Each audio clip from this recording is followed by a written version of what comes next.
trivia de musique. Je vais essayer d'être meilleur que d'habitude. Ça ne devrait pas être compliqué parce que je peux difficilement faire pire. Allez, on part de suite. Vous jouez avec moi. 15 secondes pour répondre. Question uniquement sur la musique, issue du Trivial Poursuite. C'est la version Baby Boomer qui est ardue. Enfin, pour moi, parce que c'est plus années 60-70 que années 80 et suivantes. Quel est le nom du cabaret parisien qui lança Georges Brassens et Jacques Brel? Ah, bonne question ça, je trouve. J'aime beaucoup Jacques Brel. Quel est le nom du cabaret parisien qui lança Georges Brassens et Jacques Brel?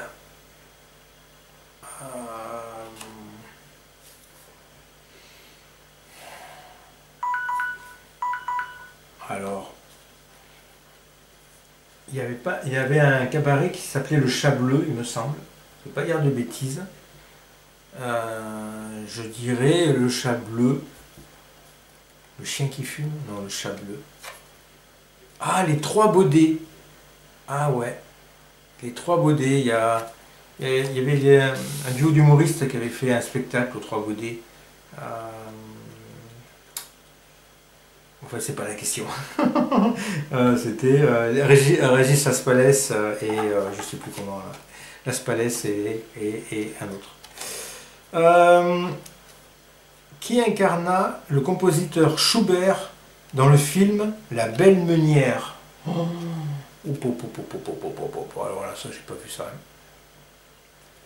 Qui incarna le compositeur Schubert dans le film La Belle Meunière?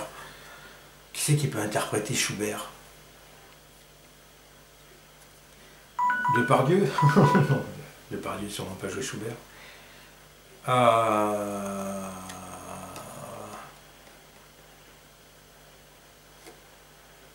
Peut-être le compositeur Schubert. Maurice Jarre? Peut-être que c'est un... Ah non, il n'aurait pas joué un film. Il a fait des musiques de films, mais... Non, ça va être un acteur.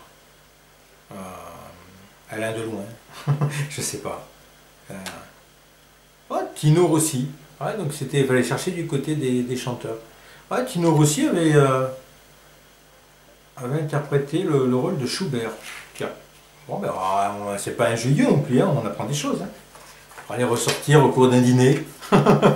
Mais savez-vous que Tino Rossi avait interprété Schubert dans La Belle Meunière?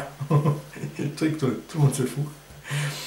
Qui était le parolier attitré de Jacques Dutronc à ses débuts?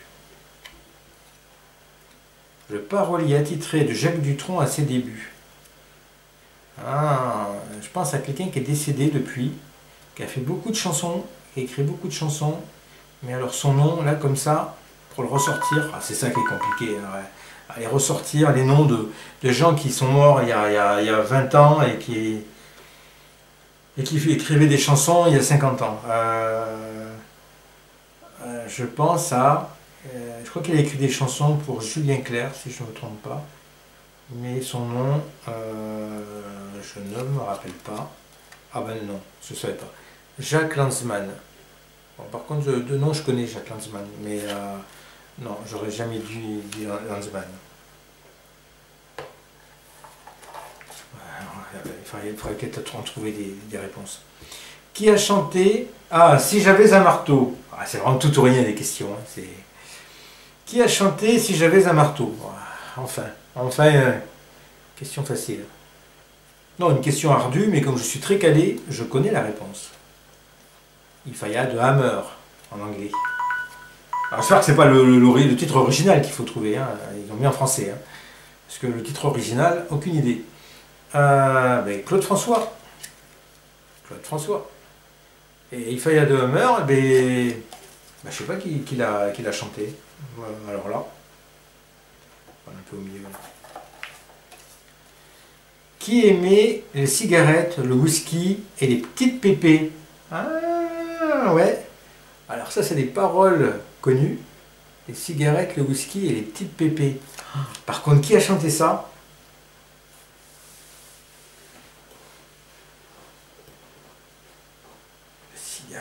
Oh non! Les cigarettes, le whisky et les petites pépées. Moi je dirais Léo Ferré. Avec Brassens? Non, pas Brassens. Ah, je vois bien Léo Ferré là-dedans, mais on va voir. Ah, Eddie Constantine. Bon alors ça, Eddie Constantine. Je crois que c'était un acteur. Je confonds avec Jacques Balutin, je sais pas. Eddie Constantine. Bon bah non, alors hein, c'est pas Léo Ferré. Pourtant je trouve que ça lui allait bien. Dans La Jeune Nana, il aurait pu chanter ça, il va mettre ses paroles. Qui interprétait Days of Pearly Spencer? Ah, c'est un titre que j'adore.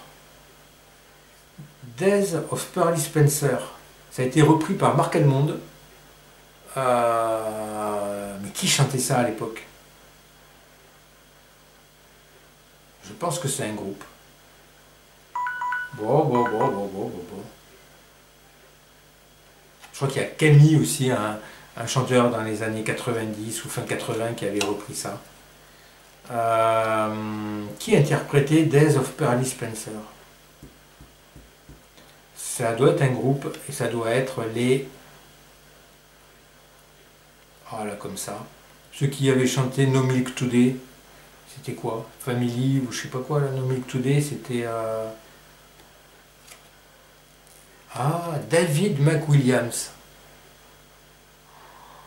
Là, en lisant le nom, d'accord, mais sans le lire, ah non, là, j'aurais pas trouvé. Bon. Qui chantait, ah, décidément, une chanson à la gloire des filles de son pays? Ah, alléluia. Quand c'est basique, hein, ça va. Qui chantait une chanson à la gloire des filles de son pays? Bon, ça je connais. Je joue de la guitare. Enrico, notre bon vieux Enrico Macias. Enrico Macias. Allez, on va prendre tiens, un peu au début là. Hop. Quel chanteur anticontestataire célébrait ses universités? Oh, c'est vague. Quel chanteur anticontestataire célébrait? On ne sait même pas si c'est français, anglais, japonais. Quel chanteur anticontestataire célébrait ses universités? Anticontestataire. Donc c'est l'inverse de contestataire.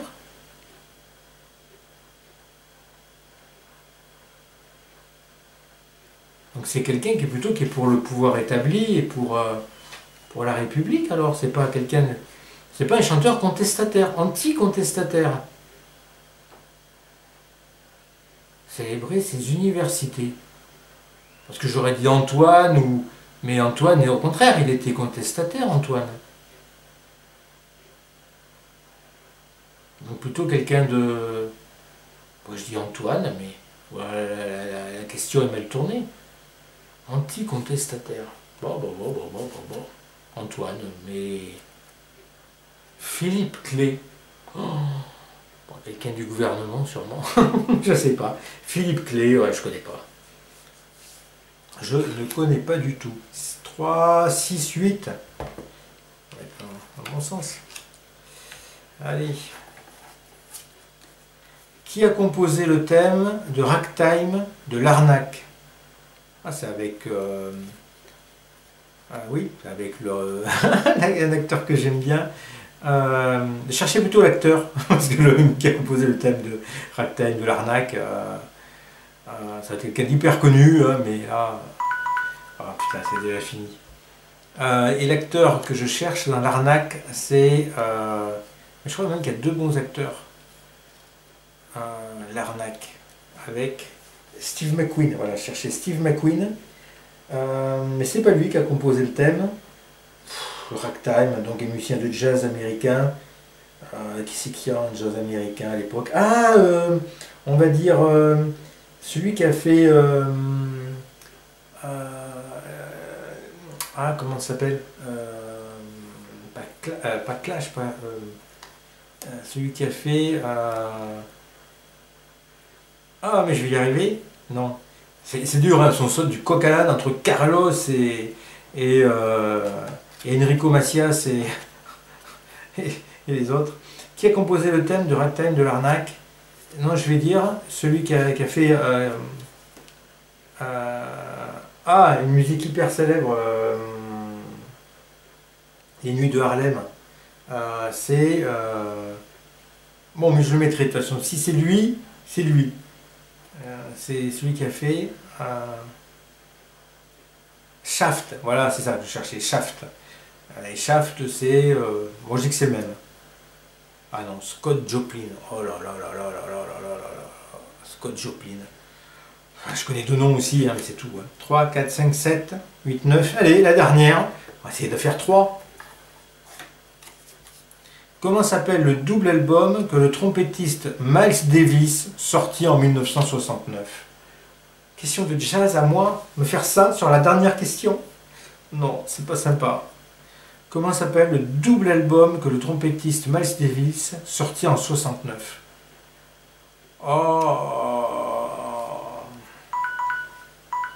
Coffee and Cigarette, parce que je sais plus quoi, il y a un truc d'un film Coffee and Cigarette de Jarmusch, je crois. Et je trouve que ça va bien avec Miles Davis, Coffee and Cigarette. Beaches Brew. Ah non, mais.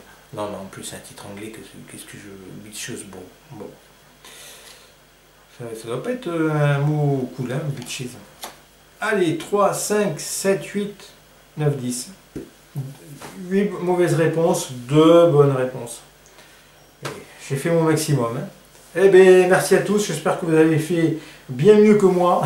Parce que franchement, c'est pas terrible. Les questions sont ce qu'elles sont. Hein. C'est pas moi qui les écris. Hein. Donc je ne prends pas de doléances par rapport aux questions. Hein.